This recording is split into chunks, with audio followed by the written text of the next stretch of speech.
பண்டிகை கால தொடர் விடுமுறையால் முதுமலை புலிகள் காப்பகத்தில் சுற்றுலா பயணிகள் கூட்டம் அலைமோதுகிறது. இதன் காரணமாக யானை சவாரி மீண்டும் தொடங்கப்பட்டுள்ளது.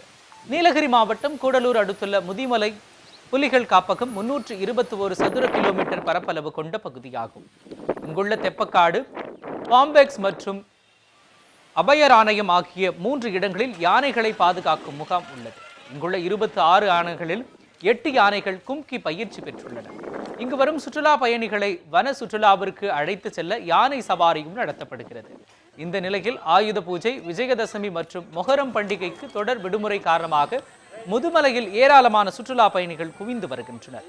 காவிரி பிரச்சினை காரணமாக தமிழகம், கர்நாடகா இடையே பாதிக்கப்பட்டிருந்த போக்குவரத்து கடந்த சில தினங்களுக்கு முன்பு சீரடைந்தது. இதன் காரணமாக கர்நாடகாவை சென்ற சுற்றுலா பயணிகள் வருகையும் முதுமலையில் அதிகரித்துள்ளது. சுற்றுலா பயணிகள் வருகை குறைவாக இருந்ததால் நிறுத்தி வைக்கப்பட்டிருந்த யானை சவாரியும் மீண்டும் முதுமலை காப்பகத்தில் தொடங்கப்பட்டுள்ளது. கடந்த ஒரு மாசமா காவிரி பிரச்சனை இருந்தனால பார்டரில் எந்த வாகனமும் செல்ல முடியாத காரணத்தினால டூரிஸ்ட் ரொம்ப கம்மியாக இருந்தாங்க. அது இல்லாமல் முதுமலையில் யானை சவாரி நிறுத்தி வச்சுருந்தாங்க. இதனால் மக்கள் ரொம்ப கஷ்டப்பட்டுட்டு இருந்தாங்க. இப்போ பார்டர் திறந்ததுக்கப்புறம் கிளைமேட் நல்லா இருக்குது. அதனால் நிறைய சுற்றுலா பயணிகள் வந்துட்டு இருக்காங்க. தொடர் விடுமுறை காரணமாக நல்ல கூட்டம் இருக்குது. யானை சவாரியும் திறந்தனால எல்லாரும் சந்தோஷமாக இருக்காங்க.